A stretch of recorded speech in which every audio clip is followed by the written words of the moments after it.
तो good evening viewers, कैसे हैं आप सभी लोग। मैं डॉक्टर पवन ओबराय स्वागत करता हूं अपने YouTube channel study with doctor Pawan Oberoi पर आप सभी का। तो सीसीएस यूनिवर्सिटी मेरठ का एमकॉम 4 सेमेस्टर रेगुलर का जो पेपर हुआ अभी मई 2024 में तो मेरे पास आ चुका है।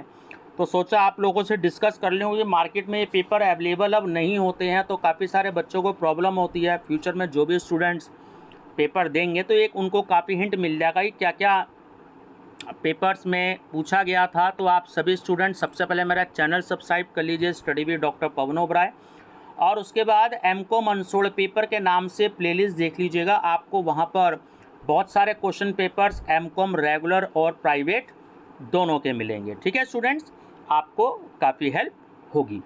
तो एक नज़र डालते हैं कि इंडस्ट्रियल रिलेशन और लेबर लॉ जो कि आपका ह्यूमन रिसोर्स मैनेजमेंट का पेपर है, तो क्या क्या इसमें क्वेश्चंस पूछे सीसीएस यूनिवर्सिटी मेरठ ने। तो सेक्शन ए में पूछा number first, what is the need of industrial relations, औद्योगिक संबंधों की आवश्यकता क्या है।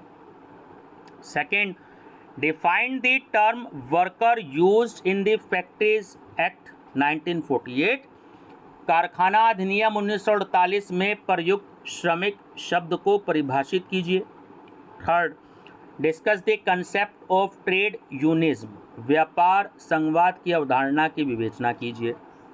Fourth, discuss the need of workman's compensation act 1923, कर्मचारी क्षतिपूर्ति अधिनियम 1923 की आवश्यकता की विवेचना कीजिए। और फिफ्थ क्वेश्चन है what do you mean bye collective bargaining, सामूहिक सौदेबाजी से आप क्या समझते हैं। ठीक है स्टूडेंट्स, चलिए अब डिस्कस करते हैं सेक्शन बी, है ना, शॉर्ट आंसर टाइप क्वेश्चन जिसकी आंसर लिमिट होती है 200 वर्ड्स, मतलब कि आपके आंसर शीट का 1.5 से 2 पेज आपको आंसर देना है।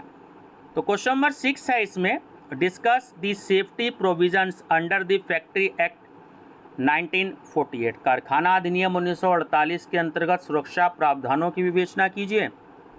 7, what are the rights of a registered trade union, discuss एक पंजीकृत ट्रेड यूनियन के क्या अधिकार हैं की विवेचना कीजिए। और 8th है, what is the machinery available under industrial dispute act 1947 to settle the dispute, औद्योगिक विवाद अधिनियम 1947 के तहत या अंतर्गत विवादों को निपटाने के लिए कौन सी मशीनरी उपलब्ध है। सेक्शन सी है ना, आपके लॉन्ग आंसर टाइप क्वेश्चन जिसकी आंसर लिमिट होती है 500 वर्ड्स, यानी कि आपके आंसर शीट के 5 से 6 पेज का आपको आंसर देना है। ये मैं इसलिए बता रहा हूँ क्योंकि आपके मार्क्स अच्छे से आए, है ना, तो 500 वर्ड्स का मतलब यही होता है। चलिए डिस्कस करते हैं question number 9, what is collective bargaining, explain it's objective and characteristics, सामूहिक सौदेबाजी क्या है, इसके उद्देश्य एवं विशेषताओं की व्याख्या करें। 10th, state briefly the objects on which the journal funds of a registered trade union should be spent. Can it be used in support of an illegal strike? एक पंजीकृत ट्रेड यूनियन द्वारा इसके सामान्य कोष को किन उद्देश्यों के लिए खर्च किया जा सकता है, संक्षेप में बताइए। क्या इसका उपयोग अवैधानिक हड़ताल के समर्थन के लिए किया जा सकता है। 11th, state the rules regarding distribution of compensation under the Employees Compensation Act, श्रमिक क्षतिपूर्ति अधिनियम के अंतर्गत क्षतिपूर्ति के वितरण से संबंधित नियमों को बताइए।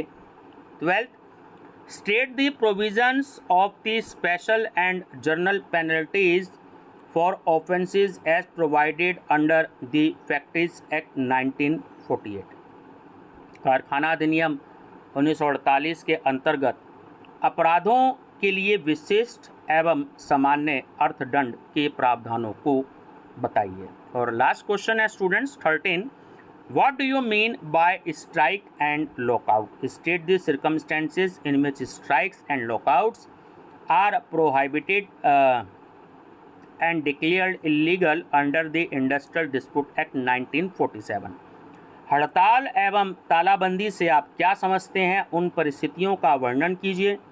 जिनमें औद्योगिक विवाद अधिनियम 1947 के द्वारा हड़ताल एवं तालाबंदी को निषेध एवं अवैधानिक घोषित किया गया है।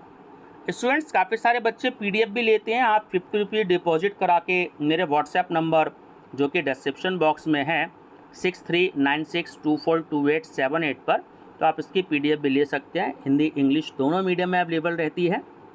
केवल मैसेज करिएगा, जैसे आपको मुझे समय मिलेगा तो मैं आपसे ज़रूर शेयर करूँगा। बेस्ट ऑफ लक, और M.Com अनसोल्ड पेपर की प्लेलिस्ट ज़रूर देखिएगा और अपने दोस्तों को जो है वीडियो ज़रूर शेयर करिएगा। Thank you.